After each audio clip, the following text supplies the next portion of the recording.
in terms of when to go start looking for crown, it really depends on the growers, risk and what they can do. So there's not a lot you can do in crop, or there's basically nothing you can do in crop to limit that infection once it's the crop's put in. So most of your management decisions are up front in terms of variety choice. You certainly can do a late burn, we'll get rid of some inoculum, and there's other options. But once you're in crop, you certainly can look any time from late tilling onwards. You'll see that brown in the outer leaf sheath, but it's really from that flowering through grain fill. If you're under stress, you'll start to see that browning.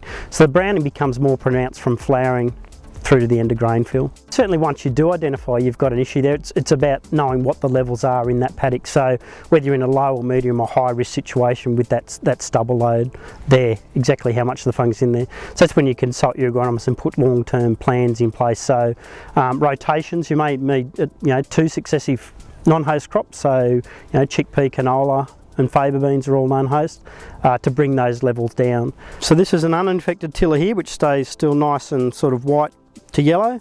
Infected tiller here gets this characteristic dark brown, they call it a honey brown colour. You can see the subcranionode, which this is the seed here with some of the seed treatment still on it from the pink. Subcranionode is joins up to the crown, it's quite brown too, infected with the crown rot fungus, so you get the same discoloration in there. The question we get asked as a plant pathologist by growers and agronomists is, how long does the crown rot fungus survive in my system? How long a break crop do I need? It's not an easy question to answer because there's a number of factors that drive that response.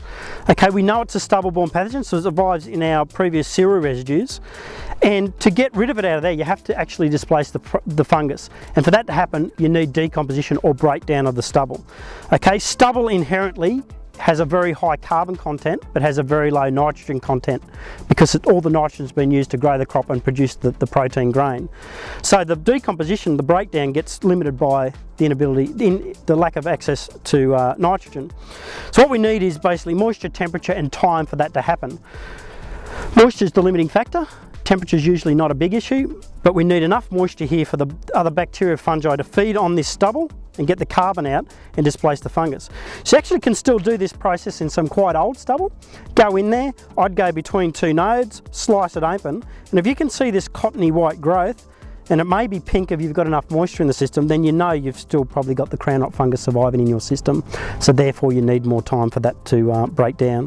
One advantage we do have is being a stubble-borne pathogen can be a weakness for the fungus, and this is why inter-row sowing with guidance can give us some relief from crown rot. So in a no-till system, if we leave those stubbles alone, the crown rot fungus becomes confined to the old stubble rows. So we actually can sow back in between those rows with guidance and reduce contact between this cottony growth and our next crop, and that'll reduce our infection levels with crown rot.